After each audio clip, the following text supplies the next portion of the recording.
listen, we're still in Crucial Conversations. We're on chapter 4, which is called Learn to Look, How to Notice When Safety is at Risk. So what they start by doing is describing what a crucial conversation is and why important that is. So they describe it as a form of social first aid. By watching for a moment conversations turn unhealthy, you can respond quickly.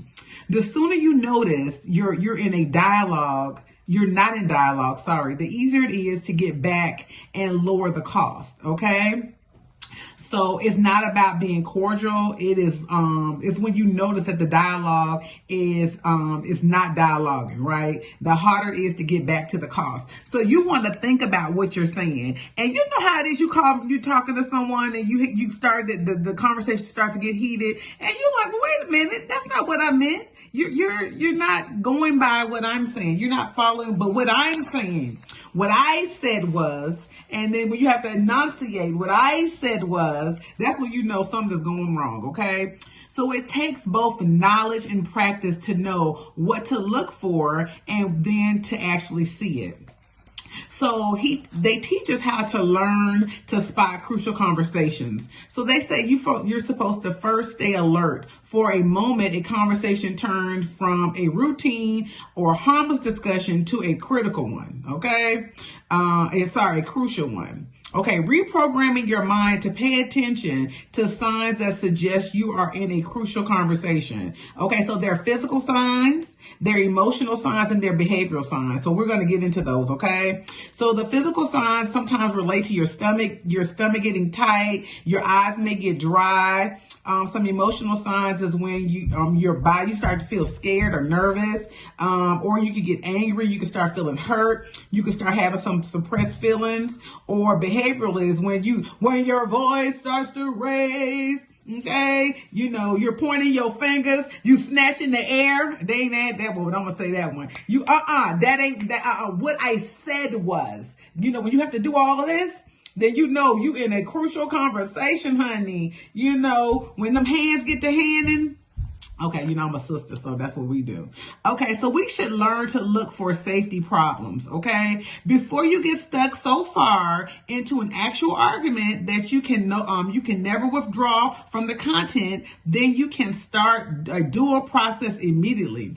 You need to pay attention to the content, what is given, watch for signs that the people are becoming fearful. So you're talking to somebody and they're like, and but wait a minute. Wait a doggone minute. That ain't what I'm saying. And what I learned, and we're probably going to get into it, but I learned that sometimes I find myself when a conversation does get crucial, I start to repeat myself over and over again, try to get them to understand what I'm saying. And what I'm learning is that ain't helping the situation. Okay, so they say when it's safe, you can say anything. Dialogue calls for free-flowing meaning. Okay, when you fear that person isn't buying into your ideas, you decide to push harder. So I guess that's what I'm learning that I do. Or you decide to withdraw and you start hiding. They say on the other hand, if you make it feel safe enough to talk about almost anything and people will listen, if you don't fear that you're being attacked or humiliated, okay?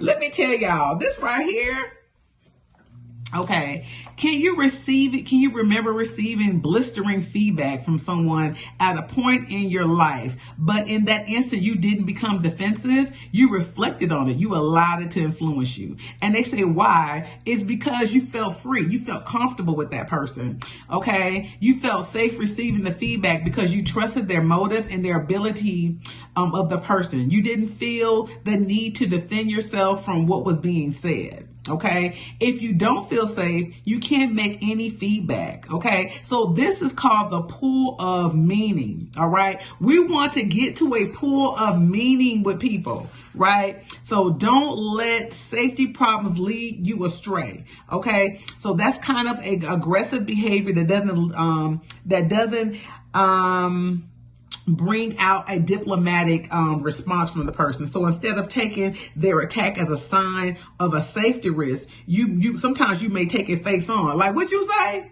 Okay, and you're talking, and then then now y'all then got to the point where it's going to become critical, honey. Okay, so they said sometimes people choose violence or they choose silence. They said either of those is critical. Okay, so silence consists of an act of purposefully withdrawing information from the pool of meaning. Pool of meaning, okay? When we're all together, we're all in a synergistic discussion, okay? I'm flowing, you flowing, we flowing, all right? It's almost always done as a means of avoiding potential problems, and it always restricts the flow of meaning.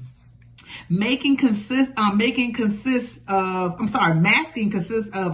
understating or selectively showing your true opinion. So when you're silent, you're not even really telling people how you really feel. So no one's winning in a situation like that. Okay. Avoiding involves steering completely away from sensitive subjects, right? Withdrawing means pulling out of the conversation altogether. So that's not good. Okay, so then there's violence. Okay, we know what that is. Consists of any verbal strategy, attempt to convince, control, or to comply with others. You know how people just, dominate conversation. You can't get a word in, then they start going all nasty with it. Okay, so they're controlling, consisting of coercing others to think like they think. Okay, this is what I said. You need to do what I said.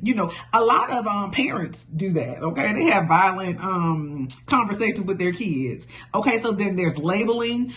Putting a label on people or ideas so that they can dismiss an under generalized stereotype or category. And if you in these TT streets, sometimes you're talking to someone or any type of platform that you get on where you're part of a live discussion. Sometimes people can be very negative and aggressive in the conversation. Sometimes they'll just send you old negative, nasty old message with a label, and then there you go back and forth, chatting with them. Okay. Attacking, speaks for itself. You move from winning the argument to making the person suffer. Tactics include belittling or threatening. This is just too much, right? We don't need to be doing all that. I mean, what would Jesus do?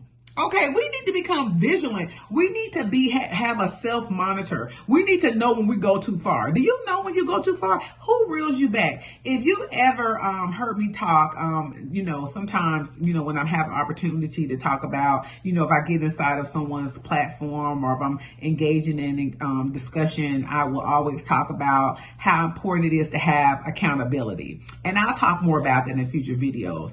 I think that it's so important that everyone has someone that can hem them up when you can't get me in line. Who can you talk to that will hem me up? You need to know who my people are that can say, okay, well, Z ain't listening to me. Who can I go to so that Z can listen? You need to have someone that your spouse can go to, your partner can go to.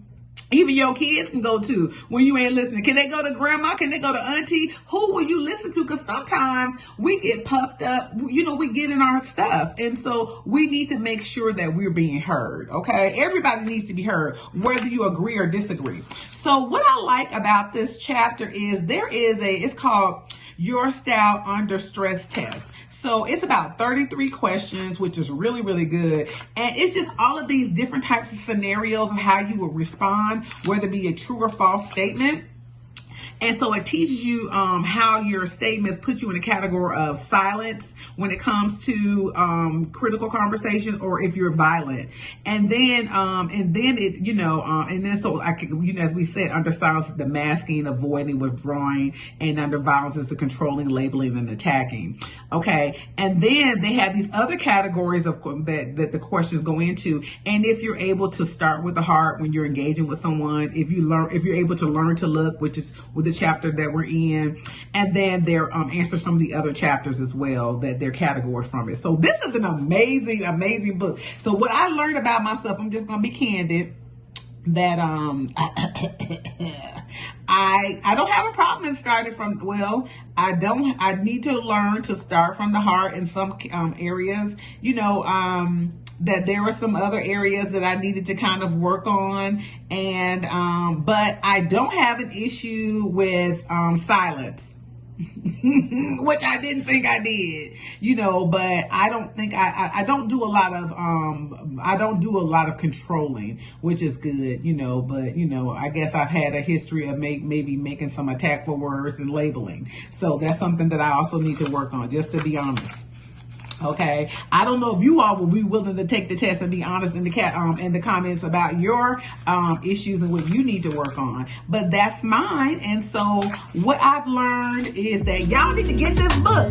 That's what y'all need to do. Join me in chapter 5.